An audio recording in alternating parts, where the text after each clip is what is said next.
Bueno, estamos con Silvina Quisicián, psicoanalista, importada de las tierras porteñas y ahora repatriada rosarina. ¿Cómo está, Silvina? Hola, Diego García. Bueno, un gusto hacer esta entrevista. A ver, fuera de toda generalidad, lo primero que se me ocurre preguntarte es ¿qué es el psicoanálisis para vos?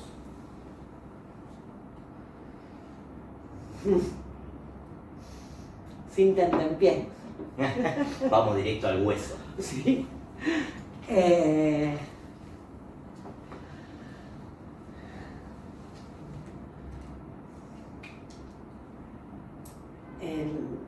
Durante muchos años el psicoanálisis fue y sigue siendo de alguna manera mi lugar en el mundo.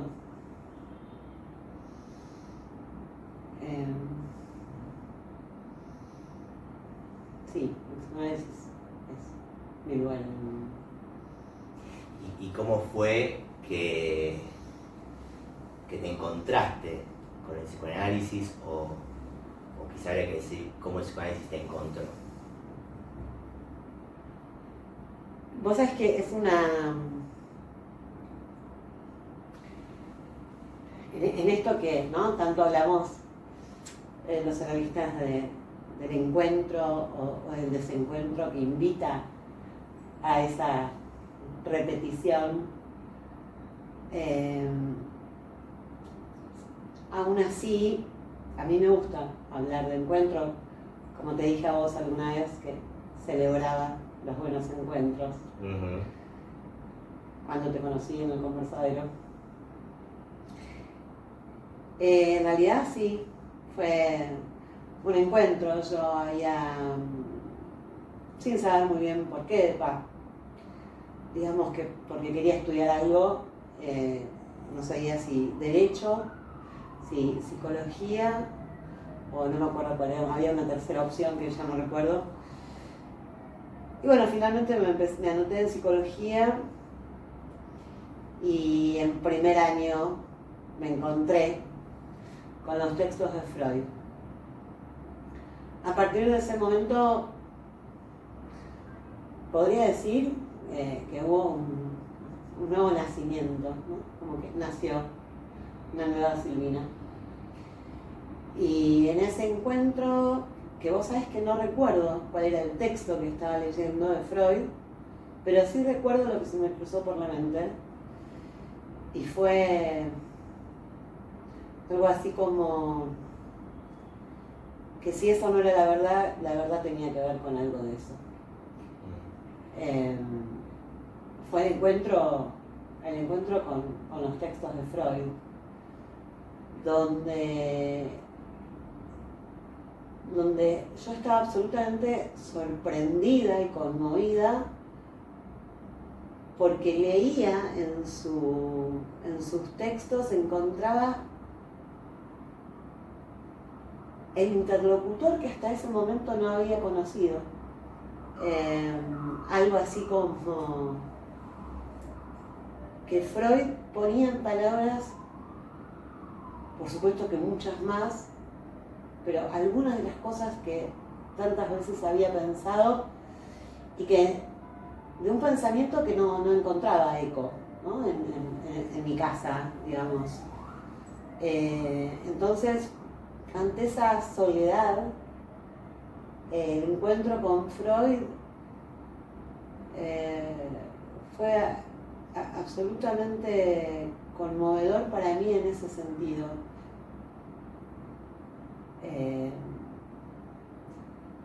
Y ahí en ese momento, a medida que fui leyendo y estudiando, y me di cuenta que no me gustaba la psicología en lo más mínimo, que se trataba del psicoanálisis y me acuerdo que dije así muy decidida y cocoritamente, yo quiero ser psicoanalista. sé que para vos Freud tiene un lugar muy importante, como lo tiene para muchos de nosotros, ¿no? Respecto del psicoanálisis y bueno, de alguna forma me lo confirmás con esto que decís. Y me gustaría saber, en un momento actual en el que se pone tanto en cuestión a Freud, que hay no solo desde afuera del psicoanálisis, sino desde el mismo psicoanálisis en algunos autores, un cierto descuido de la obra de Freud,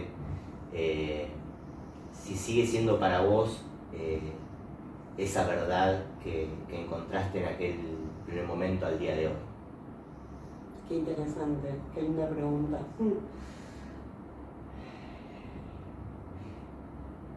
Sí, sin lugar a dudas es sí. Vos sabés que hace unos años, no recuerdo cuántos, no muchos, había salido publicado, si mal no recuerdo, en la revista Imago, un texto de Claudio Glassman, en el que hablaba de la Torre de Babel. Y entonces ese fue un encuentro con algo de lo que me anoticiaba respecto de los psicoanálisis, ¿no? Yo siempre tenía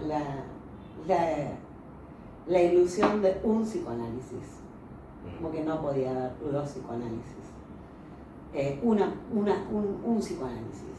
Y leyendo, me acuerdo, ese escrito de Glassman, me permitió como repensar esta cuestión. Yo no concibo un psicoanálisis sin Freud. De hecho, si escucho o leo a algún psicoanalista que digamos, distanciado, digamos, de los textos de Freud, o que no ha pasado por los textos de Freud, a mí no se me presenta como psicoanalista. No pierdo inmediatamente el interés, ¿no? Digo, me parece que Freud y el psicoanálisis, considerando además que es su invento, digamos, su gran invento, que uno no, es como no ir a las fuentes, ¿no? Como no dice, bueno, anda a las fuentes, o sea, ¿cómo podría ser el psicoanálisis sin Freud? Para mí no para mí. No para mí, no para Lacan, o sea, es como algo que no...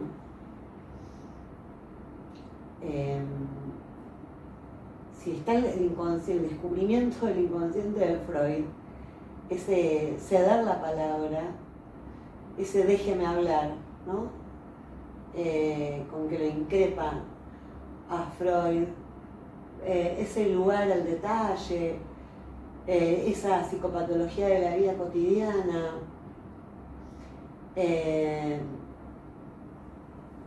tantos textos, ¿no?, que se me vienen a la mente sobre la psicoterapia de la histeria, que es un texto que a mí me gusta tanto, y podría nombrarte muchos, pero yo no concibo un psicoanálisis sin Freud. Para mí el psicoanálisis es con Freud. Bueno, me estaba acordando que Freud mismo decía que cuando él se encontraba con algún obstáculo, con alguna traba en relación a su práctica, a su utilización, él siempre volvía a la interpretación de los sueños, ¿no? Y yo creo que bueno, para nosotros la obra de Freud en su conjunto funciona un poco así, ¿no? En un lugar en que uno vuelve cuando se encuentra trabado, obstaculizado, para pensar en una cuestión que tiene que ver con la práctica. Celebro que vos también lo sitúes de esa manera. Bueno, nosotros tenemos acá también, porque además de Freud has leído otras cosas que has querido que estuviera en esta entrevista. Acá tenemos una mesa con con algunos libros que vos me decías antes de la entrevista que te han marcado de diferentes maneras, y me gustaría que hagamos un breve recorrido por esta mesa y que es un poco hacer una genealogía de tu relación con la lectura, ¿no? Podemos empezar por Freud, ya que estamos con él. Tenemos acá el tomo 12 de Amor Rortu, que elegiste especialmente para esta ocasión, y me gustaría saber por qué este libro es uno de los que está acá. Yo te decía antes que cada uno de estos libros tenía para mí una historia. Y sin duda, el tomo 12 tiene que ver con, bueno, no sé, con parte al menos, con parte de los escritos técnicos.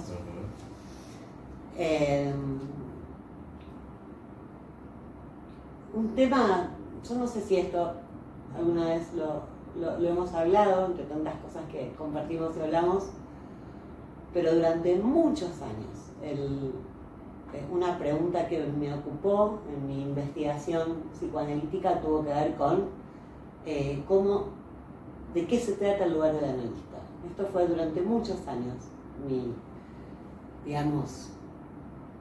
objeto de investigación, lo que me causaba, lo que me llevaba a leer y a preguntarme y a asociar. Y entonces, con el tomo 12, porque yo estudié Freud desde Amor Rortu, la traducción de Amor Rortu, y siempre tenía la fantasía que en algún momento iba a estudiar alemán para poder leer a Freud en su lengua. No sé ahora ya si voy a estudiar alemán, no creo. Pero bueno, era como algo que me parece importante poder leerlo en su lengua. Y durante 10 años, una vez por año, después de, o sea, una vez que empecé a atender, ¿no? Que comenzó, digamos, mi práctica analítica, una vez por año, durante al menos 10 años, yo leía consejos al médico e iniciación de tratamiento. Todos los años. Hay algo que he aprendido, por suerte, a lo largo de todo este tiempo, que tiene que ver con interponer entre lo que el otro dice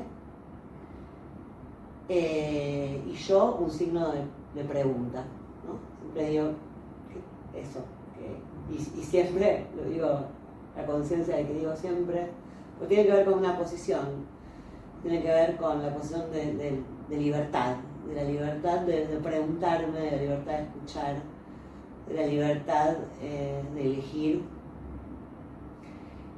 entre lo que el otro diga, sea quien fuera el que dice, y yo que escucho o que leo, poder poner en pregunta. Y con Freud me ha pasado muchas veces que por algo que dice justamente, ¿no? En Consejos al Médico, cuando dice, bueno, estos son,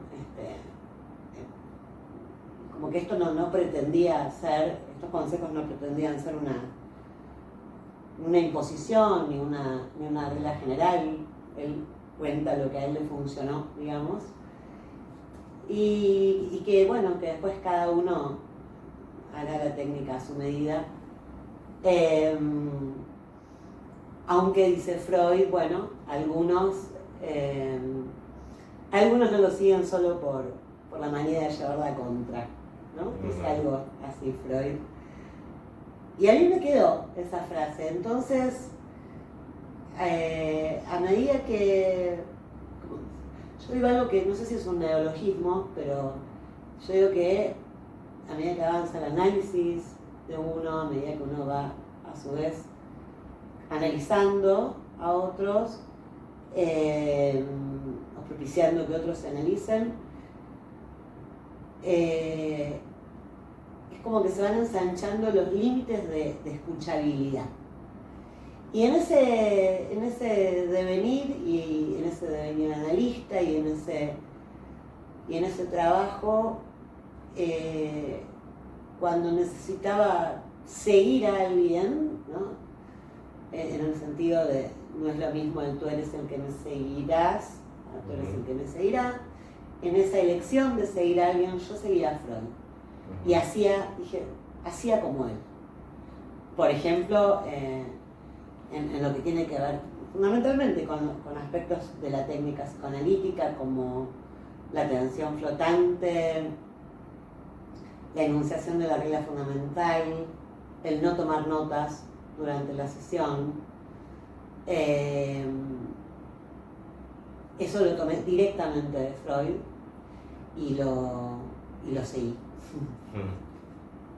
Bueno, si hay alguien que ha seguido a Freud, sin duda, incluso dándose este gusto que vos decías de leerlo en su lengua materna, en su lengua original, el alemán, es Lacan, ¿no? Que lejos de llevarle la contra, lo ha seguido al pie de la letra.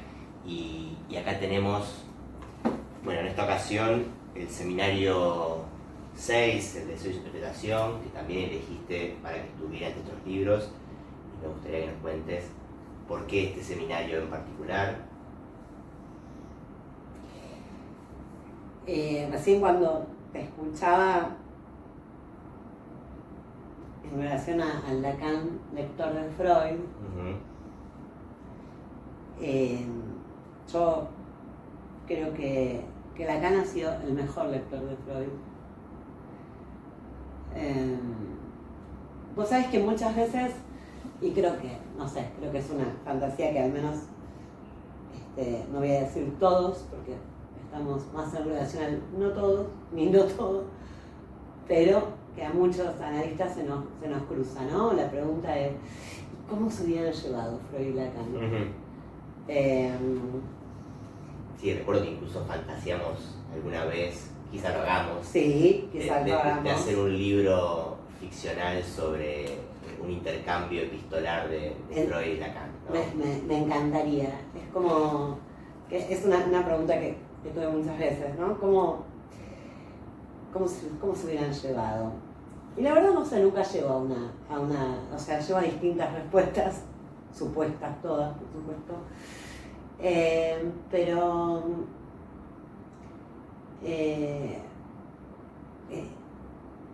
yo una cosa que siento con Lacan siento por Lacan, es muchísimo agradecimiento. Yo creo que ese retorno a Freud que Lacan se propone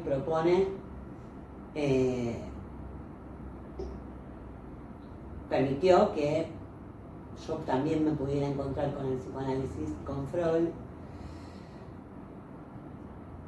¿Y por qué este seminario? Bueno, este seminario porque creo que deseo es una de mis palabras favoritas del vocabulario.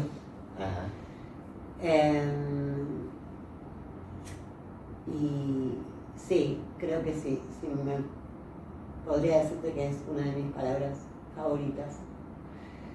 Y el deseo. Y justamente, bueno, en este seminario que estuvimos trabajando todo el año, en esa instancia tan maravillosa que es el conversadero, con los conversadores, esa idea maravillosa, ese invento, ¿no? de Claudio, al que siempre le estaremos agradecidos, entre otras cosas porque además nos conocimos en el conversadero. Este año estuvimos trabajando en relación a este seminario y me encanta cómo Lacan se refiere al deseo, cómo se refiere al deseo como aquello que se presenta como lo que perturba, como ese tormento, como eso que conmueve todo, ¿no? Como eso que pone todo patas para arriba, digamos. Y por eso es que qué quería que estuviera este seminario en particular en esta charla. Bien. Bueno, a ver, yo seguiría porque la segunda vez que lo mencionás, a Claudio Glassman, no solo por esta idea genial de Conversaderos, sino porque sé que además es un autor que lees, que respetás también como psicoanalista, y tenemos acá, como para seguir, El acto analítico, un libro en el que escribe Claudio con otros analistas, y sé que es un libro que también guardás muy cerca, que lo has trabajado mucho, incluso con otros, pero bueno, contanos vos por qué está acá.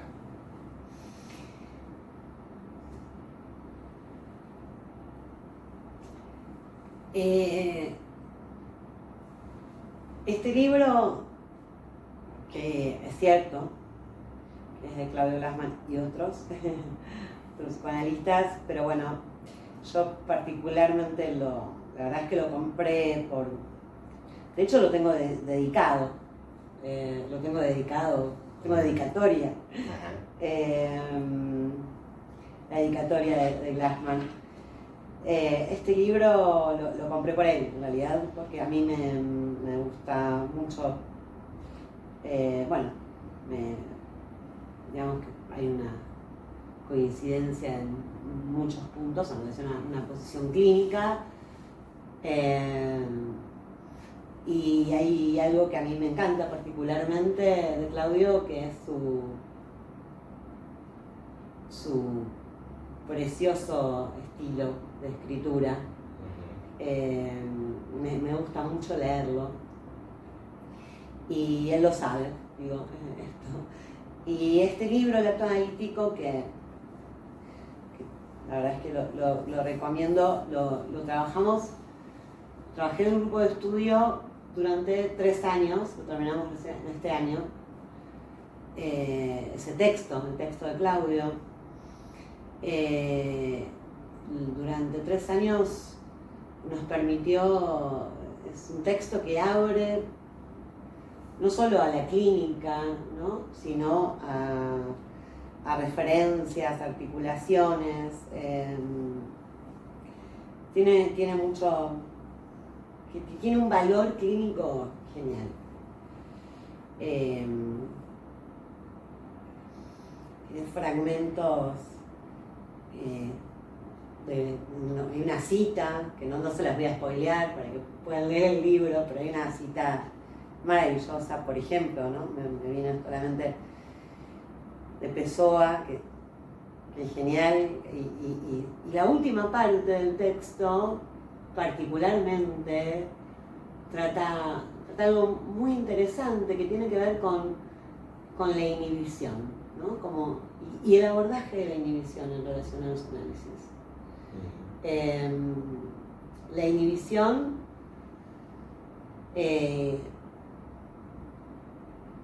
como una forma de respuesta del sujeto ante el deseo del otro, que bueno, muy interesante, muy interesante. Bien, a ver, vamos a seguir por acá. Daniel Rubinstein. Oh, qué nombre. Modos de abstinencia. Bueno, acá no sé si preguntarte por el libro o por el autor, pero creo que confluyen ambas cosas por las cuales este libro lo elegiste también. Sí, me tengo que hacer cargo de que todos los libros que elegí me provocan muchas emociones, digamos. Y bueno, también un poco yo creo que es como yo vivo el psicoanálisis, ¿no? Con pasión, de una forma muy divertida. Y bueno, no es cualquier nombre, Rubinstein. O sea, que yo no le digo Daniel Rubinstein, le digo Rubinstein. Rubinstein es mi maestro. Es mi maestro. mi amado maestro. Y este libro, que también recomiendo, que tiene un valor práctico en la clínica, vos sabés que cuando vienen a supervisar los analistas nobles y comprar modos de abstinencia, pero porque, bueno, tiene un valor práctico para la práctica, ¿no? Analítica, con esa generosidad, ¿no? que lo caracteriza. Rubinstein es en sus textos muy generoso. Algo que yo tuve la suerte de que mis referentes psicoanalíticos han sido muy generosos.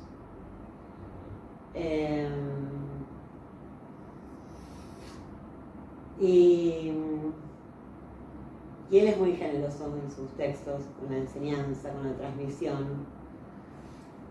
Y este libro, Modos de Abstinencia, yo en esta investigación de la que te hablaba hace un ratito, respecto del lugar del analista, ¿no? Rubinstein dice acá, no hay buenos o malos analistas, hay analista o no hay analista.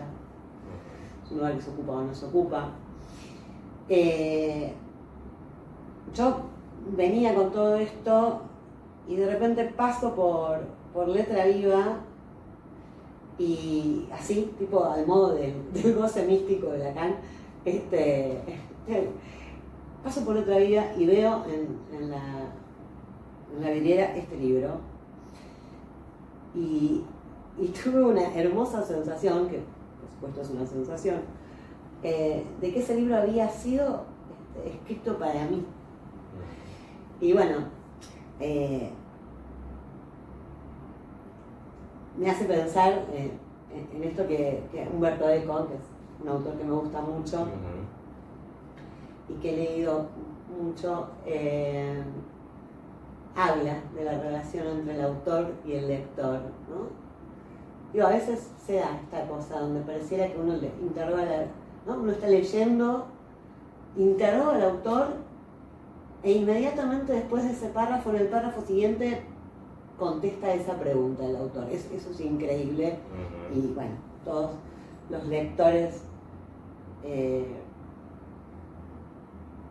yo creo que no está mal analizar ahí, ¿no? Porque nos pasa a los lectores de armar estos lazos y que nos pasa esto de que nos contesta. Sí, es una inclusión que arma comunidad, digamos, ¿no? En la comunidad de los lectores. Aunque te abraces a